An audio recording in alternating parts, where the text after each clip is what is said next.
tó gbogbo ẹ̀yin olólùfẹ́ wa ẹ máa kú déédé àsìkò yìí o ó ti ṣẹlẹ̀ o ẹ bí mi pé kí ló ṣẹlẹ̀ ìdààmúdààbò ti dé jìnnìjìnnì ti dé báyìí báyìí ó ti dé bá ìjọba ìpínlẹ̀ Èkó ìyẹn Lagos lórí kíni látàrí àwọn ajínigbé ajínipa tí wọ́n ń pè ní bandit tí wọ́n ti ya wọ ìpínlẹ̀ Èkó báyìí báyìí gẹ́gẹ́ bí ìròyìn tó tẹ̀ wá lọ́wọ́ eléyìí ló mú dààmúdààbò bá gómìnà o ló mú bá gbogbo àwọn security àwọn ẹ̀ṣọ́ aláàbò débi àwọn tí wọ́n jẹ́ Haúsá Fúlàní community tó wà níbẹ̀ ẹ má gbàgbé wípé bàbá wa olóyè Sunday Adéyẹmọ Ìgbòho Òòṣà ó ti pa á láriwo tẹ́lẹ̀tẹ́lẹ̀ wípé tó ẹ̀yin gbogbo ẹ̀yin ọmọ Yorùbá ibikíbi tá a bá léwé tó tá a tegbòdé ìyẹn ní ìpínlẹ̀ Yorùbá ẹ jẹ́ á fọwọ́sowọ́pọ̀ ká fìmọ̀ ṣọ̀kan lórí bá a ṣe lé àwọn ará bíi padà àmọ́ tẹ́ ẹ bá gbàgbé ọmọ Yorùbá ẹ farabalẹ̀ ẹ wá wò ó kẹ́ ẹ wá gbọ́ bó ṣe ń lọ gangan lónìí tẹ́ ẹ fi mọ̀ pé wàhálà ń bẹ torí ìlú tá à ń sọ nípa ẹ̀ yìí tá à ń pè nípínlẹ̀ Èkó yìí kò sí ìlú kan tí ò sí níbẹ̀ kódà kò sí abúlé tàbí ìletò kan nílẹ̀ Nàìjíríà yìí tí ò sí ń bẹ̀ bó ti wù ú kó rí bó ti wù ú kí wọ́n mọ òun la pè ní orírun gbogbo ilẹ̀ Nàìjíríà pátápátá níbi tí owó ti ń jáde gangan ṣùgbọ́n bá a ṣe ń bá yín sọ̀rọ̀ lọ́wọ́lọ́wọ́ báyìí ẹ máa gbọ́ nǹkan tí bàbá wa Aṣíwájú Bọ́lá Ahmed Tinubu náà sọ torí wọ́n padà wọ̀yá àjà pẹ̀lú àwọn kan ẹ gbọ́ wọ́n padà nígbà tí gómìnà ìpínlẹ̀ Èkó táwọn ò tiẹ̀ mọbi tí wọ́n fẹ́ yà sí mọ́ Haúsá community ẹ má gbàgbé àti Fúlàní wọ́n pọ̀ nípínlẹ̀ Èkó ọmọ Yorùbá tá a fi sọ pé ènìyàn kì í finá sórí òrùlé sùn èmi ti ń sọ kì í ṣe ní kì í ṣàná bẹ́ẹ̀ ni kì í ṣe jẹta wípé nínú gbogbo ìpínlẹ̀ tí ń bẹ nílẹ̀ Yorùbá Èkó jẹ́ kan nínú àwọn ìpínlẹ̀ tí mo bẹ̀rù jù wọn bá wọn gbé bẹ̀ o àmọ́ tí n bá ti lọ bẹ̀ mo máa ń wò pé ṣèlú yìí bẹ́ẹ̀ àwọn ni wọ́n máa pariwo jù pé ìlú yìí ṣèèfù kò sí wàhálà ẹ̀ṣọ́ àwọn gbìyànjú lóòótọ́ àmọ́ tẹ́ ẹ bá wọ̀ ìpínlẹ̀ Èkó lójúmọ́ kan iye tírélà tó bá kó màálùú wá iye màálùú tí ń bẹ nínú tírélà kọ̀ọ̀kan òun làwọn àjèjì gbòdògbòdò tí wọ́n kó wọ̀lú kèé wá ṣe pé Fúlàní nìkan làwọn èèyàn yìí Nìjẹ̀ ń bẹ Málì ń bẹ nínú wọn Nìjẹ̀ ń bẹ kílẹ̀ fi mọ Nìjẹ̀ ẹ rí nígbà tí wọ́n bá ń gbọ̀kadà tàbí wọ́n ti wí báírò bẹ́ẹ̀ bá gbá Haúsá tẹ́ ẹ sọ sí wọn wọn ò gbọ́ bẹ́ẹ̀ bá mọ̀ nípa gbọ́ Fúlàní tẹ́ ẹ fọ́ lédè wọn kì í gbọ́ ibi tí wọ́n bá ń lọ gbùrùgbùdù ni bọ́n bá a ṣe ń bá yín sọ̀rọ̀ yìí wọ́n ti ya wọlé ní lógúnlọ́gbọ̀n gbogbo ẹ̀yin tẹ́ ẹ bá léèyàn nípìnlẹ̀ Èkó ó di ojú lalákàn fi sọ́rí gẹ́gẹ́ bí àwọn ẹ̀ṣọ́ aláàbò ti wá dúró àmọ́ mo wá fẹ́ sọ nǹkan kan fún yín ìwọ̀n tó fún wa tá a fi mọ̀ ní wípé àwọn fúnra ara àwọn Haúsá Fúlàní yìí Haúsá Fúlàní community yìí àwọn ni wọ́n pariwo síta ẹ pariwo kí ni wọ́n pa pé àwọn báńdíìtì kí gbogbo ẹ̀yin ọmọ tó tẹ́ wà lẹ́kọ̀ọ́ kẹ́ ẹ mọ́kàn balẹ̀ o àwọn máa lé wọn jáde ẹ gbọ́ mi dáadáa wọ́n ní àwọn máa lé wọn jáde kúrò nípínlẹ̀ Èkó ẹ gbọ́ báwo ni wọ́n ṣe mọ̀ pé àwọn ará bíi ti wọlé ẹ farabalẹ̀ ẹ máa kọ́ wọ́n ní ohun tó bá mú kí àlejò kó mọ ojú sàárè àfọ́jú ṣé kò lọ́wọ́ onílénú ó ní inú àbòsí ti wọ̀ ọ́ ẹnìkan ti gbàbọ̀dè ohun tó mú kí tó káwọn èèyàn yìí ọmọ wípé tó báńdíìtì o nípínlẹ̀ Èkó lílé làwọn ò lé wọn jáde ẹ dákun ẹni bá ẹmu tẹ́ ẹ bá mọ̀ sí ẹ bá mi kọ sí comment section àmọ́ lórílẹ̀‐èdè tá a wà yìí tá a pè Nàìjíríà nígbà tí orílẹ̀‐èdè Yorùbá táwọn ń pariwo pé tó àṣetán àti lọ tẹ́ ẹ bá wo ìpínlẹ̀ Èkó àwọn ló yàtọ̀ nínú gbogbo ìpínlẹ̀ wa ẹ gbọ́ ẹ jẹ́ mú pọ́ǹtì kan àmọ̀tẹ́kùn láti ìgbà tí wọ́n ti bẹ̀rẹ̀ àmọ̀tẹ́kùn títí di bá a ṣe ń sọ̀rọ̀ yìí kò tí ì sí nípínlẹ̀ Èkó nígbà tí gómìnà ìpínlẹ̀ Ọ̀yọ́ pariwo síta wípé àwọn báńdíìtì ajínigbé ń bẹ ládùúgbò tòun tí wọ́n dúró digbí o ohun kan táwọn ìpínlẹ̀ Èkó sọ ni pé àwọn ò tí ì confam, àwọn ò sì fẹ́ múra álẹ̀, ó ń bẹ́nu ìwé ìròyìn, àwọn ò fẹ́ múra álẹ̀ ju ohun tí ń bọ̀ lọ. Tágbẹnusọ bóyá kí lorúkọ bàbá yìí ti ń jẹ́ àwọn ilé lọ sọ lọ́jọ́ náà lọ́hùn. Ẹ gbọ́ ọmọ Yorùbá, ẹ gbọ́ ohun tí mò ń sọ dáadáa. Ẹ wò ẹ jẹ́ ń gbé yín débẹ̀ kẹ ẹ lè bá a mọ̀ wípé a ti jókòó lórí ògùn náà. Ẹ gbọ́ Yorùbá ti jókòó lórí ògùn náà níwọ̀n ìgbà tó sì jẹ́ pé ìpínlẹ̀ Èkó gangan ibẹ̀ ni wọ́n fi kalẹ̀ sí, níbi tí ọ̀pọ̀lọpọ̀ èèyàn, ẹ má jà á tàn wá, táwọn ará bíi bá tí wọ́n bá ju kan ẹyọ kan lẹ̀ nígbàmù lásán, kò sí rẹ́kọ́ọ̀dù tẹ́ ẹ lè kọ ní Kánò ní o, Kàdúná ní o, ibìkan ní o tó lè pọ̀ tó tèkó. Ẹni rọ́mọ pa, ṣé gáràjì ọkọ̀, èèyàn tí ń rìn ní gáràjì ọkọ̀ ẹyọ kan láàrin ìṣẹ́jú méjì sí mẹ́ta tá a bá kà wọ́n lè lé mílíọ̀nù, ká tó sọ ọjà, ká tó sọ léèwé. Ẹ jẹ́ sáré gbé yín dé gẹ́gẹ́ bí ìwé ìròyìn ti sọ. We are committed to keep them away, to kick them out of Lagos. We are committed to kick bandits out of Lagos. Hausa Fulani leaders. Òun rèé, àwọn Hausa Fulani ni wọ́n sọ bẹ́ẹ̀. Ẹ gbọ́ báwo ni wọ́n ṣe mọ̀ pé bandit ń bẹ láàrin wọn. Ẹ máa bọ̀, ẹ jẹ́ àjọ máa bára wa bọ̀. Tẹ́ ẹ bá mọrú àgbègbè tí mò ń dárúkọ yìí bí Agége, Lagos Island, Ìdí Àràbà ní Mùṣín, Ọ̀jọ́ Alábà, Ṣàṣà, Alábà Alábà Ràgó International àti bẹ́ẹ̀ bẹ́ẹ̀ lọ. Ẹ máa gbọ́ o, láì tí ì ka àwọn agbègbè bí wọn bá tiẹ̀ pọ̀ lóṣòdì ṣùgbọ́n wọ́n bẹ́ẹ̀ bẹ́ẹ̀. Arena, kódà bí Ìkẹjà, bí Ìkẹjà ti jẹ́ civilized area tó, àwọn ará bí yìí wà níbẹ̀. Ẹ máa gbọ́ o, with the dust yet to be settled on the alleged plan by bandits fleeing the north to attack the southwest, with Lagos being put on red alert by security agency and community leaders, the daily stream of northern youth into country most populated state in putting renewed focus on leaders of Arewa community in the state. Túnbọ̀sún Ògúndáre, okay. The fear of possible attack up Lagos by bandits fleeing North Nigeria, the Arewa community comprising Hausa and Fulani residents in the state has declared its anti-bandit stand, expressing support for all measures to keep the Moranda at bay. The leadership of the community equally expressed confidence that Lagos is safe and shall continue to be saved for the indigenous and other dwellers. Ẹgbọ́n ṣá Fúlàní ló máa sọ fún wa. Ẹ mọ̀ pa àti kẹ́ran mérò. Bá a ṣe ń pariwo orílẹ̀-èdè wa la fẹ́. Ẹ máa bá mi dá mi lóhùn sínú comment section. Bóyá Fúlàní, Haúsá Fúlàní ló máa sọ fún wa pé tó àwọn làwọn bá wa pàlú wa mọ́. Wọn ò lè pa tiwọn mọ́, wọ́n sá wá síbí. Ẹ máa gbọ́ o. The community noted that it has a mechanism on the ground to checkmate the members and forestall infiltration by strangers who might constitute security threat to its members and the people of the state in general.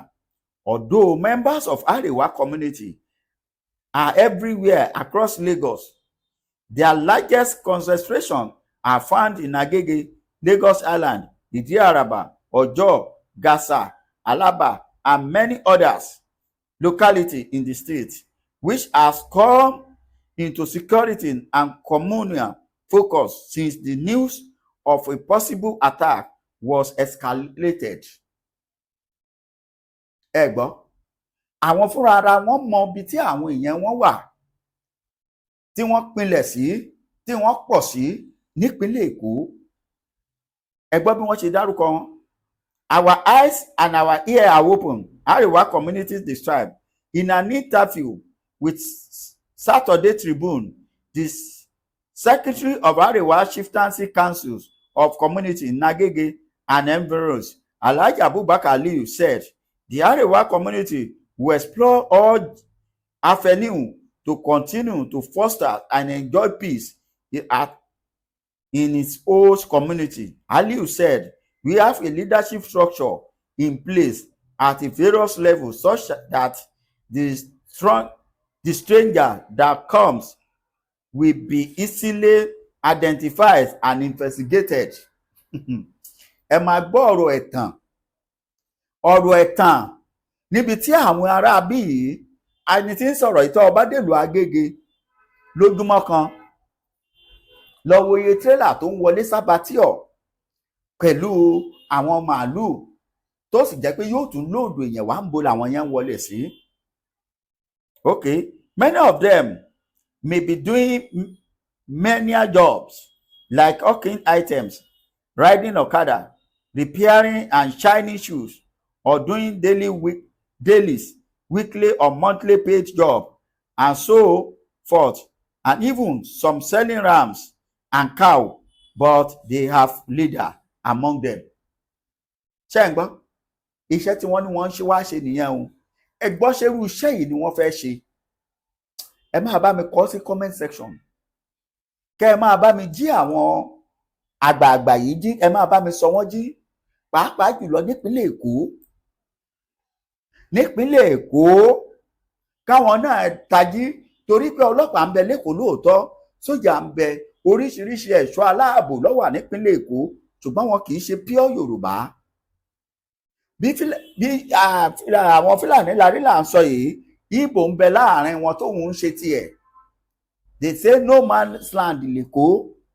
Mo dẹ̀ ń jẹ́ kó yé yín pé bí ìpínlẹ̀ Èkó, bí àwa Yorùbá ẹ̀yin àgbààgbà bá tètè take action, kẹ́ ẹ tètè mú gbégbésẹ̀ tó nípọn bí awo erin láìpẹ́ láì jìnnà, kò ní pẹ́ kò ní jìnnà, ìpínlẹ̀ Ìgbò á máa bá yín jà sékòó, torí gbogbo ilẹ̀ Èkó náà ti rà, tẹ́ ẹ sì ti kó sí ọ̀fun òlé wọn lọ́wọ́.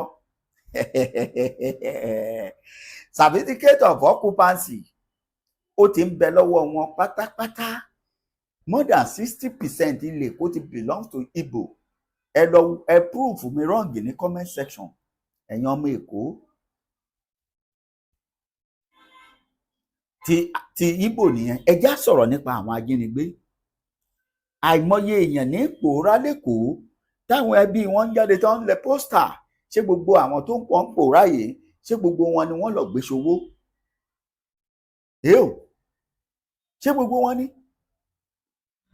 So, it is almost impossible for anyone to come from north without a trace as connection to somebody, maybe relation or family friend here in Lagos. So anybody that come with stranger can be easily identified. Sorry. And the information will be passed to the appropriate quarters for further investigation.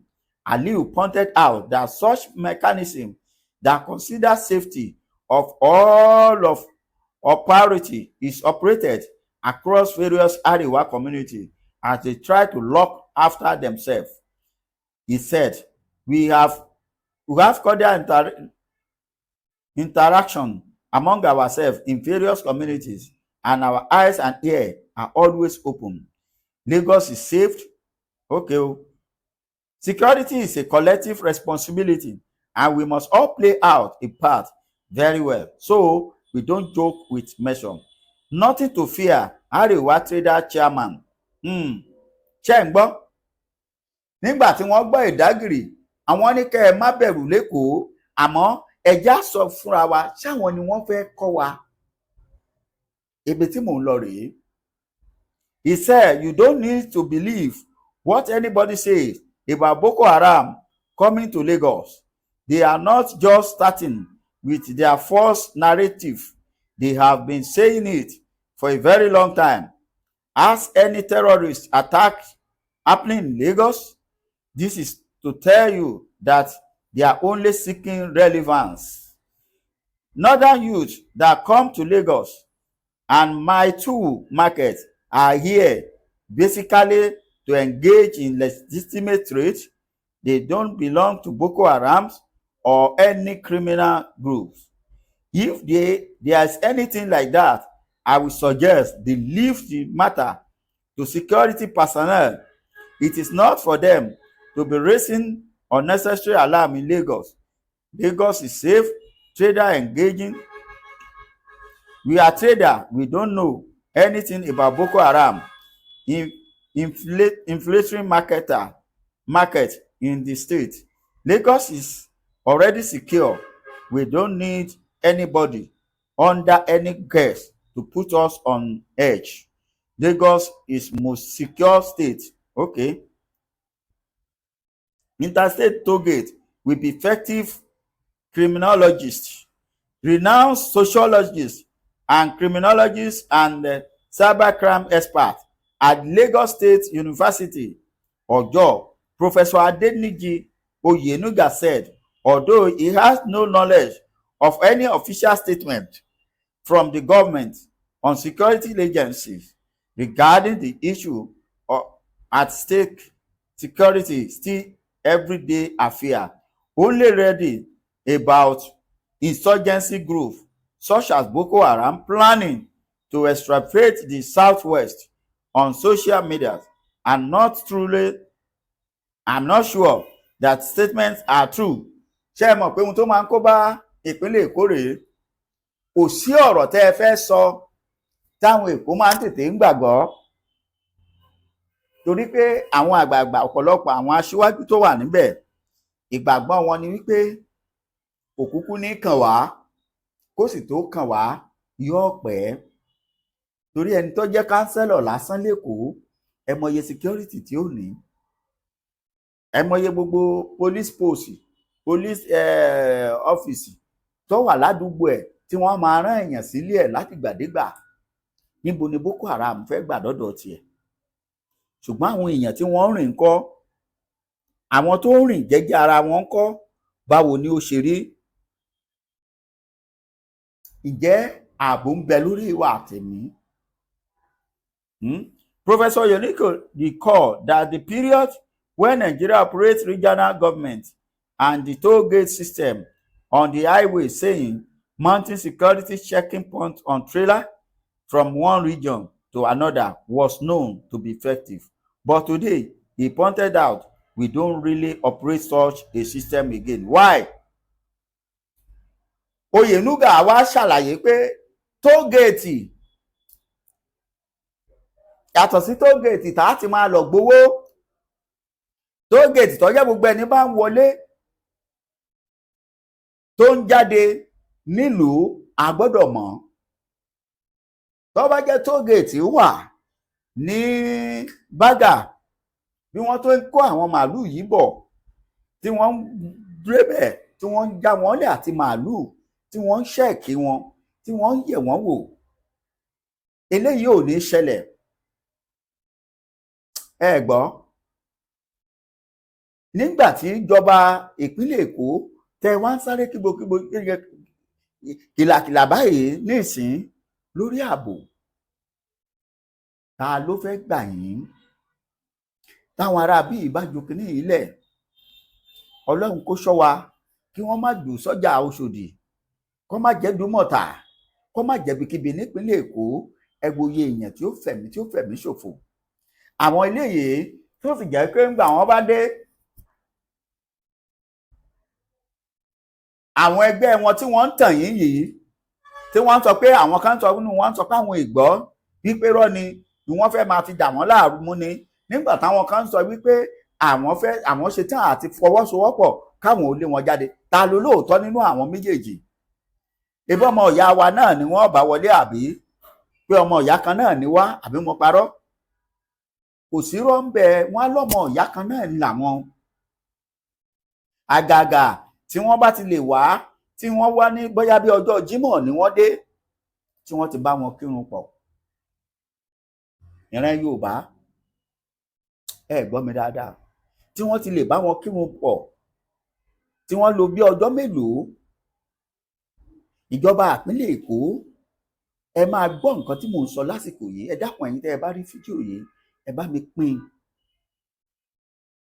ẹ gbọ́, ẹ bá mi kọ́ọ̀tì ẹ̀ wípé káwọn náà ó dìde, ẹgbẹ́ Àmọ̀tẹ́kùn dìde tó máa jẹ́ pure ọmọ Yorùbá, gẹ́gẹ́ bí ẹ ti rí ní àwọn civil defence àbí neighborhood, ṣùgbọ́n àwọn neighborhood náà nísìn ẹ ti kó Ìgbò mọ́ wọn. Haúsá Fúlàní nìkan ni mi tí ìkófìrí, ẹ ti kó wọn mọ́ lasman.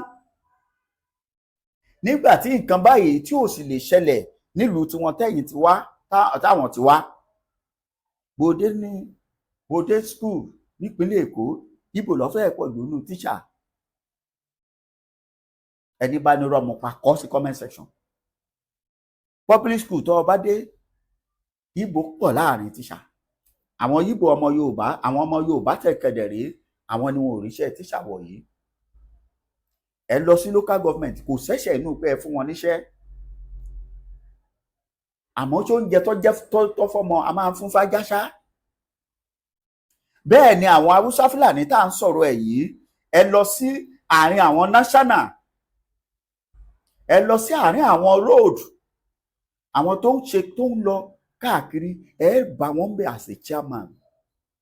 Tó bá jẹ́rọ ọmọ pa kọjá lọ sálábàràgó, ẹ rí i pé ní gbogbo bẹ̀ Haúsá Fúlàní ni. Ẹ lọ sábẹ́ bíríìjì,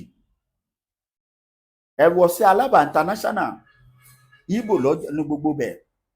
Ẹ lọ sí Ládìpọ̀, Ìgbò ni. Ẹ lọ sí Ọ̀jọ́, àti bẹ́ẹ̀ bẹ́ẹ̀, Haúsá lẹ́ẹ̀ bá ń bẹ̀. Lagos Island, àwọn Haúsá ni. Ẹ lọ sí Mile 2, Festac, àwọn Haúsá Fúlàní ni. Ṣáwa lè ṣerú ẹ̀ nílùú wọn?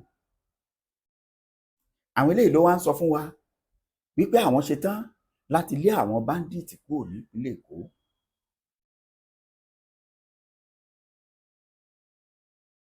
Àwọn eléyìí ló ń pariwo fún wa pé àwọn kan nírọ́ ni, àwọn kan láwọn ṣe tán láti lé wọn jáde fún wa. Ṣé tí ọba gbọ́yìn kìn, ṣé inú máa ń bàjẹ́? Tá a bá gbọ́, tó bá jẹ́ pé àwọn èèyàn wọ ọ̀gbọ́ pé tó nǹkan báyìí lè ṣe wọ́n máa múra lẹ̀.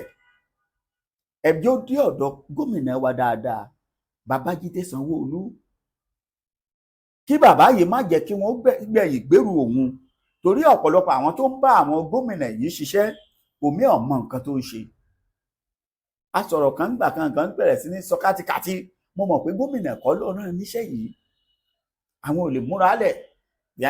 We cannot prepare more than what we are expecting, for more than what we are expecting. Kí ló lè múra lẹ̀? Tí wọ́n bá lé èèyàn mẹ́ta ló máa bá ẹ lálejò, kò séńjẹ lẹ̀, sóúnjẹ ni mẹ́ta ló gbọ́dọ̀ sílẹ̀ ni. Débi pé wọ́n sọ pé tó àwọn bandit ń bọ̀, ó ṣeé ṣe kí wọ́n wá ní tó lè múra lẹ̀, torí kẹ́ má lọ múra lẹ̀ jù. Kẹ́ múra lẹ̀ kó pọ̀ jù, kò sàn ju kò tó lọ ní.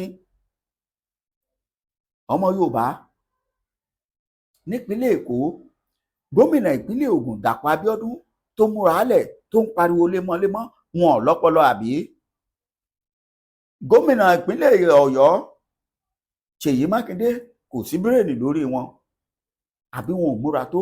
Àwọn gómìnà méjèèjì yìí tó bá sọ̀rọ̀ nípa ààbò, mo lè farọ́ garanti wọn nípínlẹ̀ láàárín àwọn gómìnà tó ń bẹ ní ilẹ̀ Yorùbá wípé ẹ̀já mú tẹ̀gàn kú ò, káyọ̀ tẹ̀gàn ká tún fi tẹ̀gàn kù. Wọ́n gbìyànjú káwọn aráàlú kan fọwọ́sowọ́pọ̀. Àwọn ọ̀daràn lọ́pọ̀ jù nípínlẹ̀ Ògùn ni, bí ká gbọ́mọ ṣòwò, ká fi èèyàn ṣe kínní.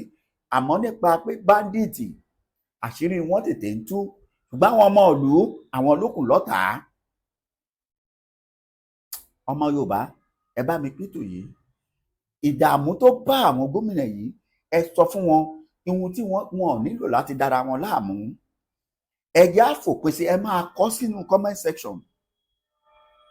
Àfẹ́ àwọn púpù yìí nílẹ̀ wa mọ́sẹ̀. Sódìgbà táwọn ọ̀dọ́ bá dìde ogun sí wọn kẹ́ tó mọ̀ lọ́nà. Àmọ́ kò lè jọ wá lójú o, torí àwọn náà ó nípò tẹ́ fún wọn torí àwọn náà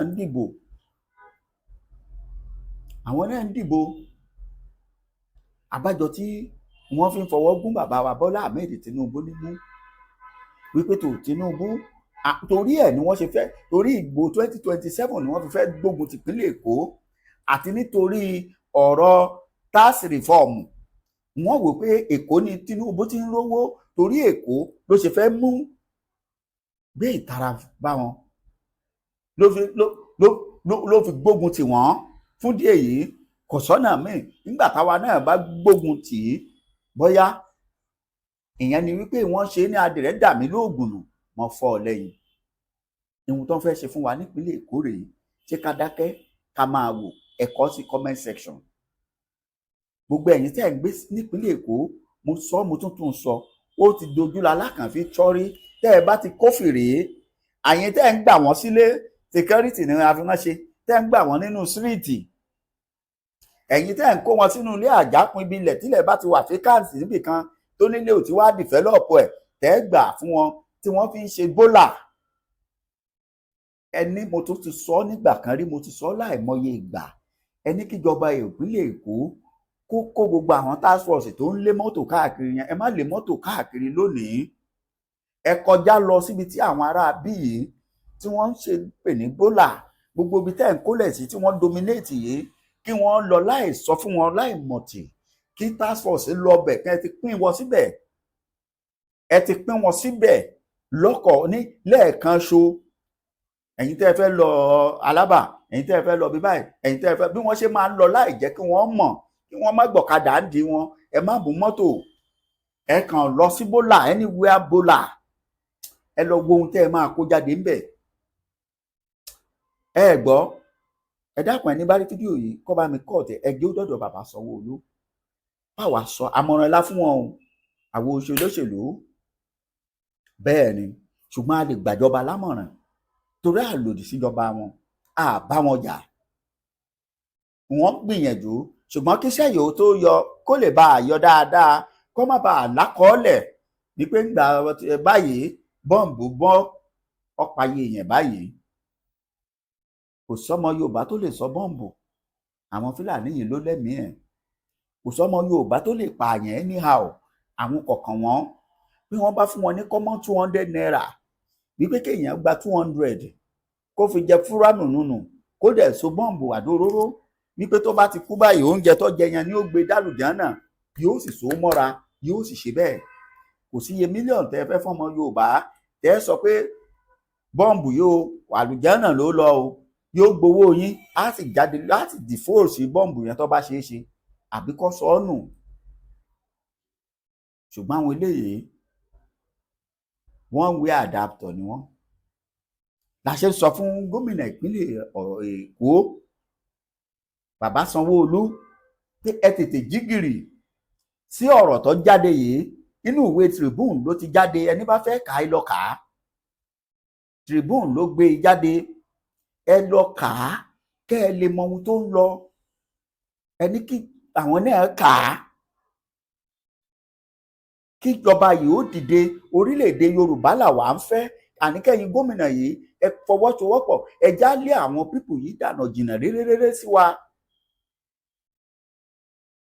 kẹ́ ẹ já fọwọ́sowọ́pọ̀ ká gbé orílẹ̀-èdè wa kí wọ́n tó bà á jẹ́ torí gẹ́ngẹ́ntò la wà báyìí gẹ́ngẹ́ntò kọ̀lẹ́ẹ̀tì àwọn orílẹ̀-èdè òun là ń la wà ẹ má jẹ́ kí wọ́n wá fi rẹ́dàràdà bà á jẹ́ ẹ má jẹ́ kí wọ́n bà omi àlùbọ́nì wa jẹ́ wọ́n ti mọ̀ pé tá a bá gborílẹ̀-èdè Yorùbá seaport wọn ò ní láǹfààní sí mọ́ international airport kò ní jẹ́ tiwọn mọ́ àmọ́ tí wọ́n bá ṣe bẹ́ẹ̀ tí wọ́n bá ju bọ́ǹbù lù ṣẹ́kọ̀ parí